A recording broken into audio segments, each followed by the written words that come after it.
요즘에는 안경을 쓰신 분들이 참 많이 있는데요. 여러분들은 안경을 언제부터 쓰셨습니까? 저는 대학 다닐 때부터 안경을 쓰게 됐는데요. 고등학교 시절에는 눈이 아주 좋았습니다. 1.5, 2.0 정도면 좋은 거죠? 괜찮은 거죠? 늘 눈이 좋다고 생각하면서 살았는데 그도 그럴 것이 제가 공부를 하면서 칠판에 있는 글씨가 한 번도 안 보인다고 생각한 적이 없었기 때문에 그렇습니다. 하지만 안경을 쓰게 된 계기가 언제냐면 대학 시절에 미션이라고 하는 영화가 나왔는데요. 아주 명작이라고 해서 친구들과 함께 그 미션이라고 하는 영화를 보러 갔습니다. 그런데 맨 뒤에 앉게 해주더라고요. 그래서 그 영화를 보는데 자막에 있는 글씨가 하나도 안 보이는 거예요. 영화를 보는데 도대체 무슨 내용인지 아무것도 알지 못해서 그냥 공친 다음에 충격을 먹고 당장 안경을 맞췄던 기억이 있습니다. 눈이 나쁜데도 나쁘지 못했다고 생각한 이유가 있었다고 한다면 저는 늘 교실에 앉으면 맨 앞자리에 앉았습니다. 고등학교 시절부터 대학에 이르기까지 늘 앞자리만 앉았기 때문에 글씨가 안 보인 적이 없었고 늘 잘 보여서 눈이 좋은 줄 알았는데 알고 보니까 눈이 나빠져 있었고 그래서 나중에 안경을 쓰게 되었는데 너무 선명하게 보이니까 너무 좋더라고요. 그런데 그 안경도 일문일질이 끼면 잘 안 보이게 됩니다. 오늘 또 제가 잘 안 닦고 나왔는지 좀 약간 뿌얘가지고 선명하지 않게 보이게 되는데 만일 우리들의 안경 가운데 이물질이 묻어 있거나 잘 닦여 있지 않는다고 하면 선명하게 볼 수가 없게 되는 겁니다. 더군다나 색안경을 쓰게 된다고 하면 빨간색 안경을 쓰게 되면 온 세상이 빨갛게 보이게 돼서 왜 이 세상이 빨갛느냐고 테스 형 세상이 왜 이래 하면서 혼자 불평하게 되는 것이죠. 그래서 잘 보려고 한다고 하면 안경을 잘 닦아야 합니다. 잘 닦고 거기에 아무런 이물질이 없어야 이 안경이 깨끗해야 사물을 제대로 잘 볼 수가 있는 것이죠. 마음의 경우도 마찬가지라고 오늘 주님께서 말씀해 주셨습니다. 마음이라고 하는 것도 청결하게 잘 닦여져 있어야, 그리고 먼지가 끼어 있지 않아야 볼 수 있는 것인데 만일 마음 가운데 잘 닦여 있지 않다고 한다면 더러운 것이 끼어 있다고 한다면 우리는 하나님을 볼 수 없다고, 오로지 마음이 청결한 자가 하나님을 볼 수 있다고 예수님께서 말씀해 주셨습니다. 아주 간단한 말씀인데요. 그런데 이 말씀을 이해하는 것은 몇 가지 우리가 생각해 보아야 할 지점이 있습니다. 첫째가 무엇이냐면 도대체 마음이 청결하다고 하는 것이 무엇을 의미하는가 하는 것이죠. 다른 이 세상의 모든 것들이 청결한 것에 대해서 우리가 쉽게 이해하지만 과연 보이지 않는 그 마음이 청결하다고 하는 것이 무엇을 의미하는 것일까요?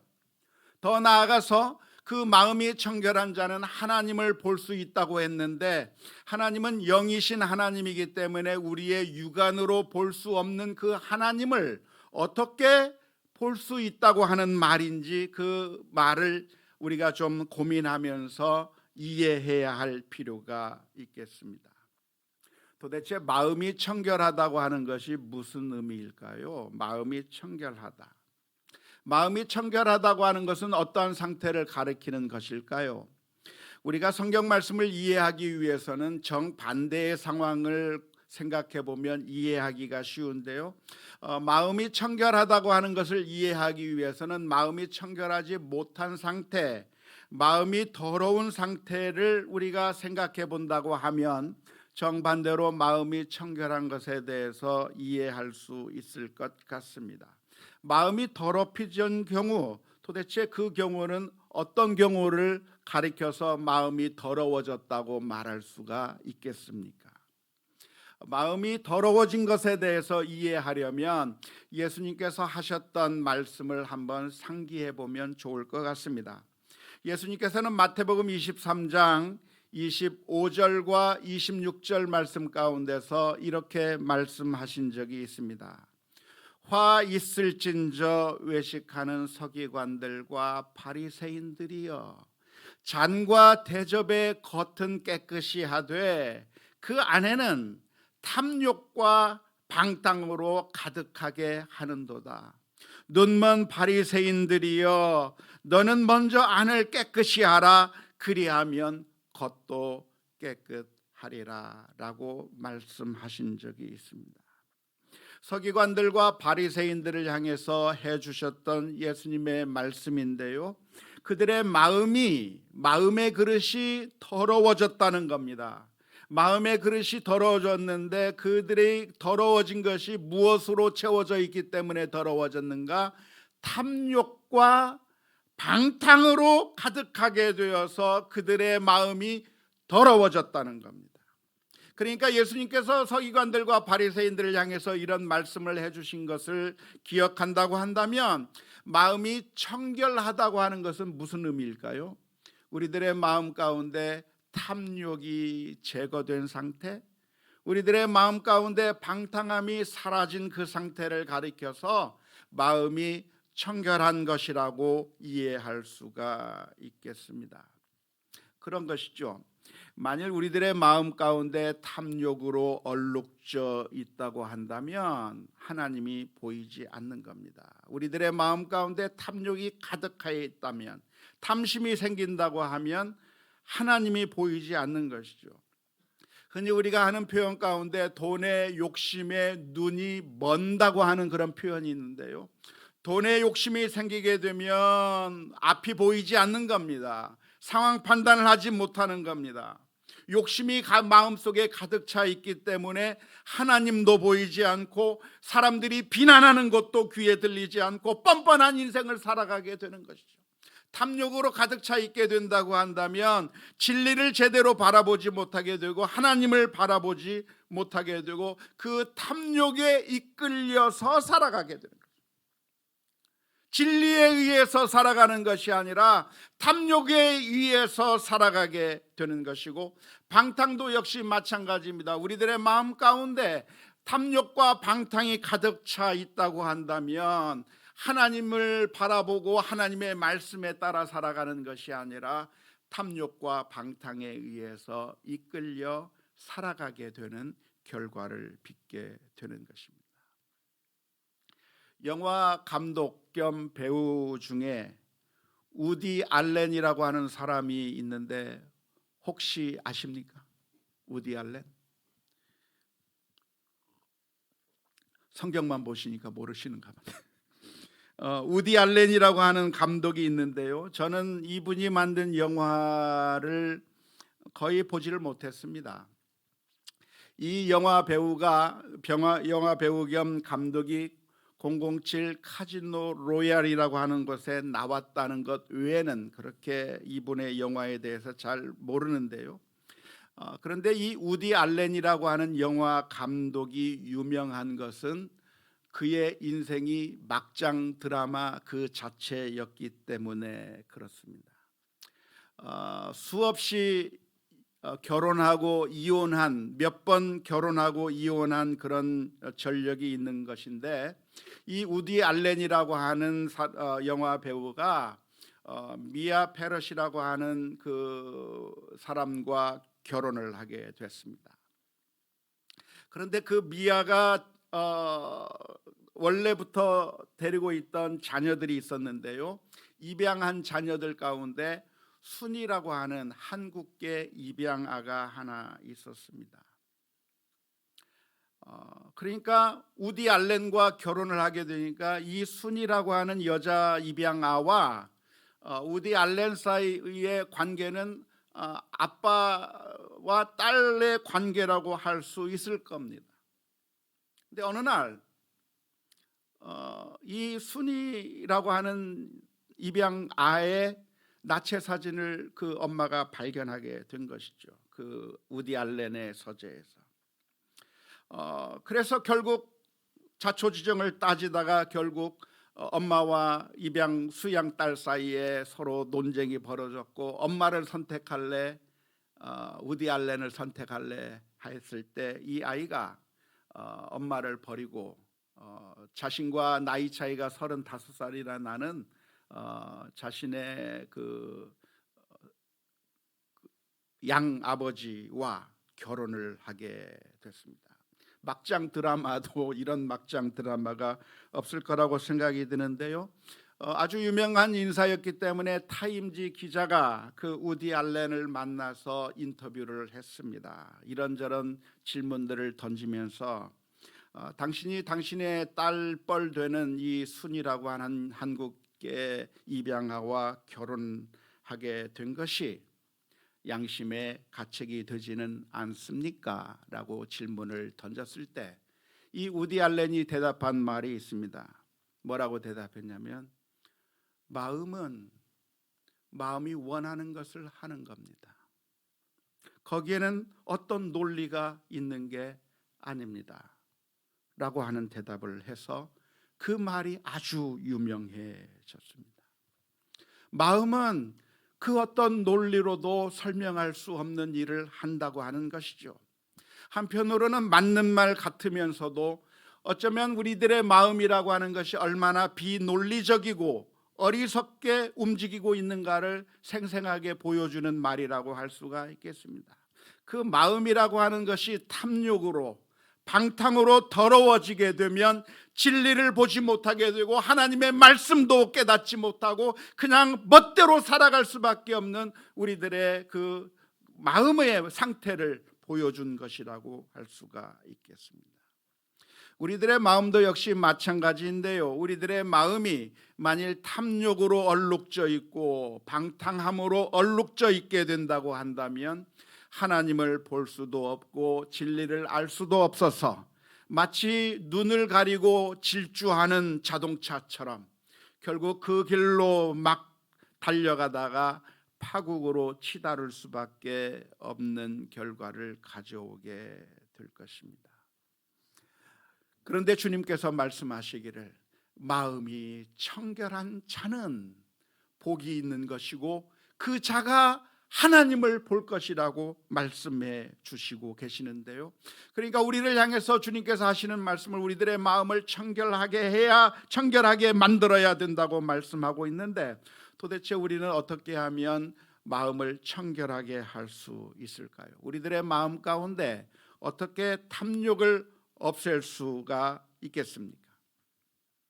우리들의 마음 가운데 탐욕을 없애는 방법에 대해서 생각을 해보았으면 좋겠는데요. 첫 번째는 이 탐욕이라고 하는 것이 자연스러운 것이 아니라 사실은 너무나도 심각한 죄라고 하는 사실을 먼저 우리가 인식해야 합니다. 골로새서 3장 5절에서부터 6절 말씀에 보면 그러므로 땅에 있는 지체를 죽이라. 곧 음란과 부정과 사욕과 악한 정욕과 탐심이니 탐심은 무엇이라? 우상 숭배니라. 이것들로 말미암아 하나님의 진노가 임하느니라 라고 말씀해 주고 있습니다. 그러니까 우리들의 마음 가운데 탐심이 생기는 것, 탐욕이 생기는 것은 인간으로서 자연스러운 것이 아니라 사실은 이것이 하나님의 진노를 받을 만한 심각한 죄라고 하는 사실, 우상숭배와 같은 죄라고 하는 사실을 우리가 반드시 인식해야 되는 것이죠. 디모데전서 6장 10절 말씀에서도 이렇게 기록하고 있습니다. 돈을 사랑함이 일만 악의 뿌리가 되나니 이것을 탐내는 자들은 미혹을 받아 믿음에서 떠나 많은 근심으로써 자기를 찔렀도다.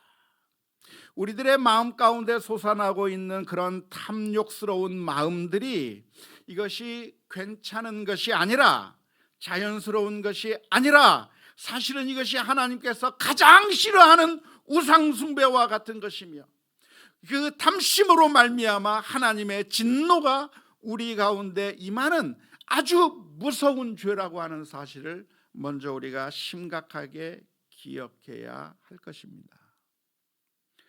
오해하지 마십시오. 그러니까 우리가 불교에서 말하는 것처럼 완전히 그 의지 자체도 다 내버리고 욕심 자체, 모든 열정 같은 것들을 다 없애야만 한다고 말씀드리는 것이 아닙니다. 불교를 비롯한 수많은 종교에서는 무엇이 가장 좋은 것인가? 그저 열정도 없이 바람이 불면 부는 대로 아무 의지도 없이 그냥 그렇게 살아가는 것이 가장 최상의 좋은 것이라고 이야기하는 경우가 많이 있습니다. 오늘 우리들의 마음 가운데 탐심을 없애라고 하는 이야기는, 그러니까 우리도 그냥 될 대로 되라, 아무런 의지도 열정도 없이 그냥 세상 굴러가는 대로 그냥 내 자신을 내버려두고 그렇게 살아가는 것이 가장 바람직한 것이라고 말씀드리는 것이 아닙니다. 성경의 가르침은 정반대입니다. 하나님께서는 우리들에게 달란트를 주셨는데 우리에게 주신 그 달란트를 땅속 깊은 곳에 썩혀두고 그냥 내버려 둔 채로 그냥 살아가는 것이 가장 좋은 것이라고 말씀하고 있지 않습니다. 성경에서 가르쳐 주시는 것이 있다고 한다면 하나님께서 우리에게 주신 그 달란트를 최대한으로 활용해서 최선의 결과를 빚어내는 것이 옳다고 성경은 가르쳐 주고 있습니다. 하나님께서 우리에게 이 세상 만물을 맡겨주시면서 생육하고 번성하고 땅을 다스리라고 말씀해 주고 계시고 계십니다. 따라서 우리가 농사를 짓는다고 한다면 그냥 밭을 그냥 놀리는 것이 아니라 새벽부터 열심히 나가서 씨를 뿌리고 애를 쓰고 물을 주고 잡초를 제거하면서 가을에 풍성한 수확을 얻기 위해서 최선의 노력을 다하는 것이 당연한 것이지, 나는 그냥 탐욕을 버린다고 하면서 장사를 하는 사람이 혹은 농사를 짓는 사람이 혹은 직장에 다니는 사람이 그 어떤 일을 하는 사람이 그냥 될 대로 되라, 그냥 나는 욕심 없이 그냥 바람이 부는 대로 산다라고 하면서 그렇게 체념하면서 사는 것이 가장 좋은 삶이라고 성경은 절대로 이야기하고 있지 않습니다. 그것은 잘못된 삶의 방식이라고 할 수가 있겠습니다. 하지만 우리들이 정당하게 노력하는 그 노력을 넘어서서 내가 열심히 수고하고 애쓴 것을 정당하게 바라는 것을 넘어서서 그 열정이 어느 순간에 탐심과 탐욕으로 변해버리는 그런 지점이 있습니다. 그 지점이 어딜까요? 어느 순간에 내 마음에 하나님이 아니라 물질이 나를 살린다고 생각하는 그런 단계, 내 의지와 우리의 소망이 하나님에게 있는 것이 아니라 물질에게 소망이 있는 것처럼 생각하며 사는 그 단계로 넘어간다고 한다면 이미 우리들의 마음이 탐심으로 물들어 버린 것이라고 할 수가 있을 것이죠. 뿐만 아니라 우리가 더 많은 물질을 얻기 위해서 이웃들에 대한 그런 긍휼의 마음을 없애버리고 오로지 그 물질을 얻기 위해서 사악하고 잔인한 방법으로 수단과 방법을 가리지 않고 물질을 얻기 위해서 혈안이 되어 있다고 한다면 탐심의 마음으로 변해버린 것이라고 할 수가 있겠습니다. 물질이 우리들의 우상이 되어버리게 된다고 한다면 그것은 우리로 하여금 하나님의 진노를 받을 만한 그런 큰 죄라고 하는 사실, 탐심이 괜찮은 것이 아니라 아주 악한 죄라고 하는 사실을 먼저 우리가 기억해야 할 것입니다. 더 나아가서 물질이 우리를 행복하게 해주는 것이 아니라 탐욕을 부리면 그 탐욕을 부리는 것을 통해서 우리가 더 많은 것을 얻게 되는 것이 아니라 그 탐욕은 결국 우리를 망가뜨리는다는 사실, 탐욕을 가지고 있다고 한다면 우리가 결국은 파멸하게 된다고 하는 그 사실을 우리가 반드시 기억해야 됩니다. 모든 죄가 그렇듯이 탐심도 탐욕도 우리를 망가뜨려 버립니다. 그 옛날 아담과 하와가 선악과를 탐냈다가 결국 에덴 동산에서부터 쫓겨나게 된 것과 마찬가지입니다. 여리고성을 진멸하라고 했는데 여리고성의 그 물건들을 탐낸 아간이 결국 하나님의 심판을 받게 된 것과 마찬가지입니다. 하나님의 것을 탐냈던 홈리와 비느하스가 하나님의 심판을 받아버린 것과 마찬가지이고, 나아만 장군의 그 재물들이 너무나도 탐나서 그것을 갈취했던 게하시가 나아만의 문둥병까지 얻게 된 것을 우리가 기억해야 할 것입니다. 탐욕을 부리면 우리가 좋은 결과를 얻는 것이 아니라 탐욕은 결국 우리를 파멸로 이끈다고 하는 사실을 우리가 기억할 때 우리의 마음 가운데서 탐욕을 제거할 수가 있을 것입니다. 더 나아가서 우리는 하나님 앞에 기도하며 엎드려야 합니다. 우리의 의지로서는 우리의 마음을 컨트롤할 수 있는 능력이 없습니다. 그렇기 때문에 우리는 매일매일 하나님 앞에 기도할 때마다 주님, 우리의 마음 가운데서 탐심을 제거할 수 있게 해 주옵소서, 자족할 수 있는 마음을 허락하여 주옵소서, 그렇게 매일매일 기도하며 나아가야 할 것이고요. 더 나아가서 우리가 모든 일을 할 때 늘 질문을 던져보아야 할 것이 있는데, 과연 이것이 정당한 노력인가? 정당하게 추구할 수 있는 것인가? 이것은 나의 탐심으로부터 비롯된 것인가를 늘 질문해야 돼요. 우리 자녀들을 대할 때, 우리가 장사를 하거나 어떤 일을 하거나 모든 일을 할 때마다 항상 마지막에 던져야 될 질문이 하나가 있는데, 과연 이것은 나의 탐심으로부터 비롯된 것인가? 아니면 이것이 정당하게 내가 추구해도 괜찮은 그런 도덕적이고 당연한 것인가라고 하는 것을 다시 한번 질문을 던져보아야 하는 것이죠. 심지어 우리가 교회의 사역을 할 때도 마찬가지입니다. 교회의 사역이라고 하는 것도 그것이 아름답게 포장되어 있지만 그것이 나의 탐심으로부터 비롯된 것이라고 한다면 우상 숭배가 될 수 있다고 하는 사실을 기억하면서, 과연 이것은 하나님께서 원하시는 것인가? 탐심으로부터 비롯된 것이고 나의 욕심으로부터 비롯된 것인가? 우리가 우리 자녀들을 양육하는 과정에 있어서 과연 이것이 나의 욕심인가, 탐욕인가, 정당한 것인가, 우리가 항상 질문을 던져 보아야 하는 것이죠. 그리고 하나 더 나가서 어떻게 우리는 탐심을 제거할 수 있겠는가? 우리가 늘 잊어버리고 있는 것 중에 하나인데, 그것이 무엇이냐면 나의 믿음의 동지들에게, 믿음의 식구들에게 도움을 요청해야 합니다. 우리가 교회라고 하는 신앙 공동체를 이루면서 살아가고 있는데요, 같이 신앙생활하고 있는데, 교회 공동체의 가장 큰 유익이 있다고 한다면 서로가 서로에게 영적인 도움을 주는 그런 기능이 살아있어야 그게 제대로 된 교회라고 할 수 있는데요, 우리 믿음의 동역자들에게 제일 먼저는 부부겠죠. 남편과 아내 사이에, 그리고 부모님과 자녀 사이에, 그리고 신앙의 동지들에게, 우리 권사님에게, 집사님에게, 혹은 장로님에게, 목사님에게, 전도사님에게 서로 부탁을 하면서 이런 부탁을 할 수 있을 것 같아요. 여보, 혹은 권사님, 혹은 집사님, 내가 만일 무슨 일을 하는데 내가 그 일을 하는 것이 정당한 일이 아니라 그 일이 탐욕으로부터 비롯된 것처럼 보인다고 한다면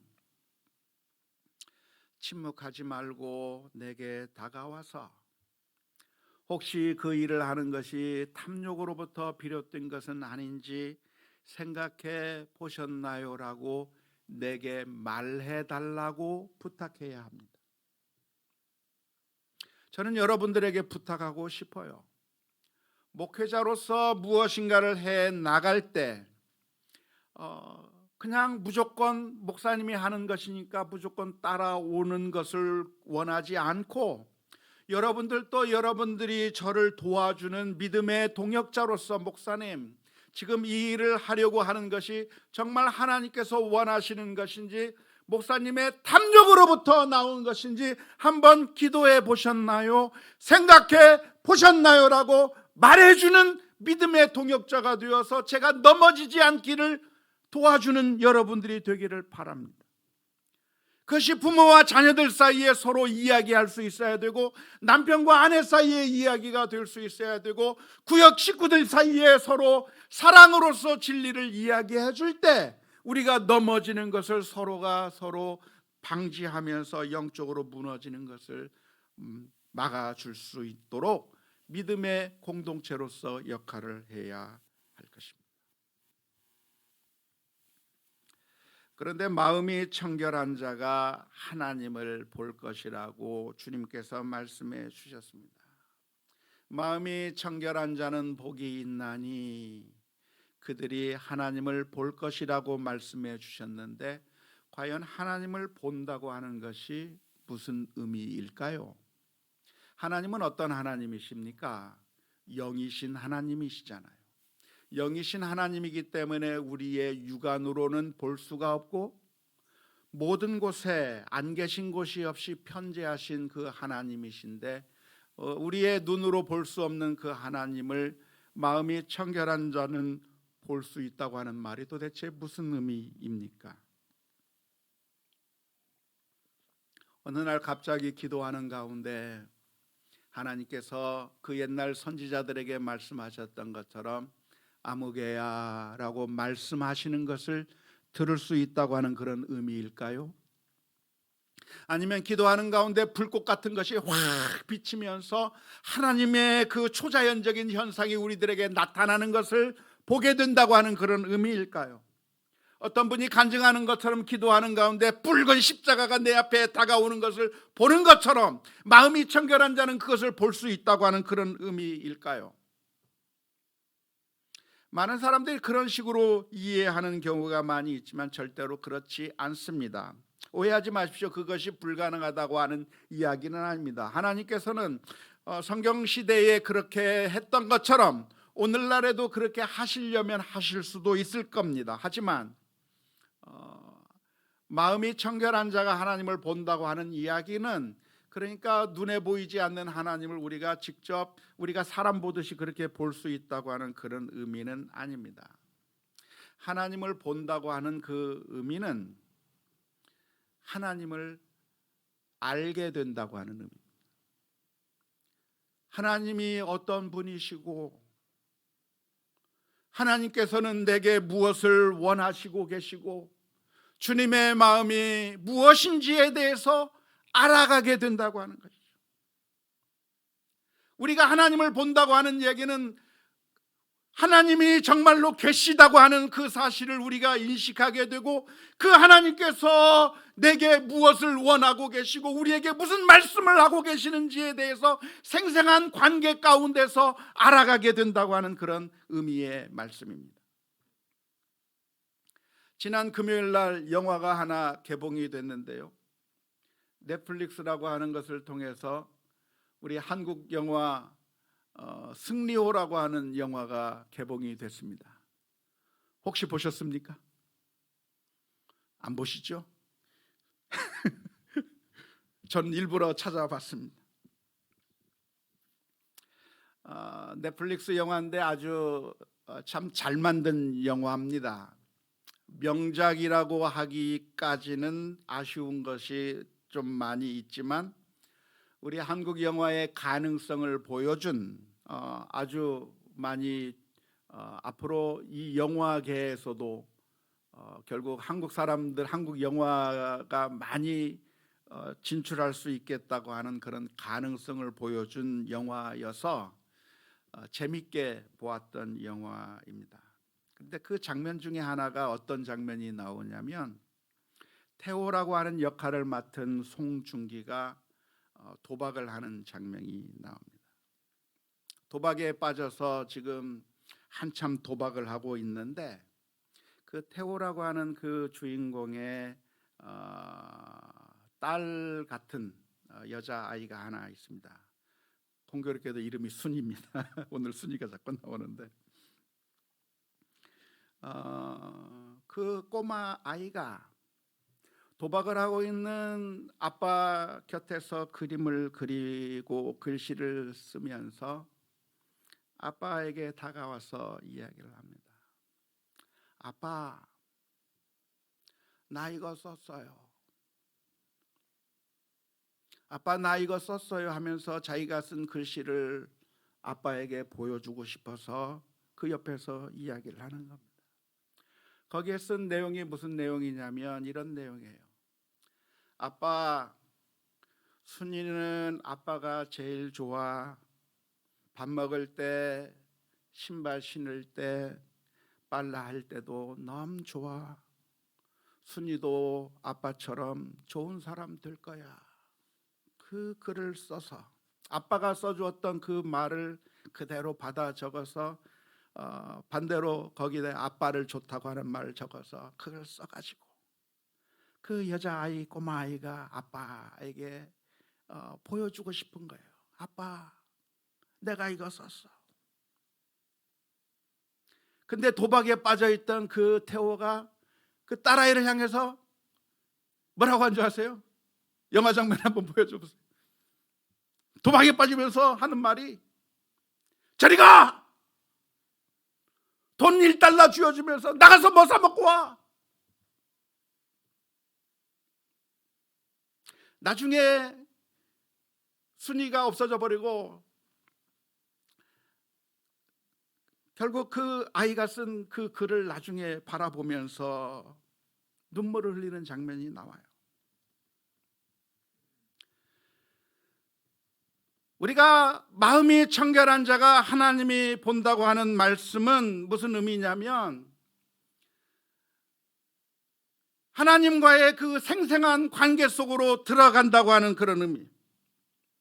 지금 이 꼬마아이가 아빠를 향해서 아빠를 사랑하는 마음을 표현하고 있는데 지금 도박에 빠져가지고 그 아이가 있는지 그 사랑을 말하고 있는지 잊어버린 채 그냥 그 도박에 빠져서 그 아이가 보이지 않고 단지 귀찮은 존재만 되어버렸던 그 모습처럼이 아니라 하나님께서 우리를 향해서 무엇을 원하고 계시고 우리에게 무엇을 바라시고 계시고 무엇을 기뻐하시는지를 알게 된다고 하는 그런 의미가 나중에서야 그 주인공은 그 딸아이가 얼마나 자기를 사랑했는가를 발견하게 되는 것과 마찬가지로 마음이 청결한 자가 하나님을 보게 된다고 하는 이야기는 하나님이 우리를 얼마나 사랑하고 계시는지 그리고 그 하나님께서 우리에게 무엇을 원하고 계시고 우리와 교제하고 계시고 하기를 원하시고 계시다고 하는 사실을 알게 되고 그 사랑의 관계 속으로 들어간다고 하는 그런 의미입니다. 사랑하는 성도 여러분, 우리가 믿는 그 하나님은 우리를 향해서 사랑한다고 말씀하고 계셔요. 그 꼬마아이가 썼던 글씨처럼 하나님께서 우리를 너무나도 사랑하신 나머지 하나밖에 없는 그 아들을 십자가에 내어주시면서 내가 너희를 사랑한다 말씀하고 계셔요. 고통 가운데 있는 그 우리들이 고통에 눈이 어두웠고 또한 여러 가지 탐욕으로 눈이 어두워서 하나님을 보지 못하고 하나님이 계심에도 불구하고 하나님이 없는 것처럼 그렇게 생각하며 살아가고 있는 우리들을 향해서 내가 너를 사랑한다 라고 말씀해 주시는 그 하나님을 보려면 우리들의 마음 가운데서 탐욕을 제거해 버리고 방탕함을 제거해버리고 더러움을 제거해버리고 주님과의 그 생생한 관계 가운데 들어가게 될 때 하나님께서 우리를 얼마나 사랑하시는지를 발견하고 그 안에서 참된 축복을 누리게 되는 줄로 믿습니다. 사랑하는 성도 여러분, 이 세상에서 살아가는 동안에 하나님이 눈에 보이지 않는다고 절망하며 고통스러워 살아갈 것이 아닙니다. 하나님은 우리와 함께 계시고 우리를 향해서 놀라운 은혜를 베풀어 주셨을 뿐만 아니라 지금도 저와 여러분들이 가장 힘들고 어려운 그 상황 가운데서 여러분들의 손을 붙잡기를 원하고 계십니다. 우리들의 마음 가운데 있는 여러 가지 하나님을 보지 못하는 그 더러운 먼지들을 다 제거해버리고 주님을 바라보며 주님과의 생생한 관계 가운데서 믿음으로 승리해 나가는 우리 모두가 다 될 수 있기를 주님의 이름으로 축원합니다.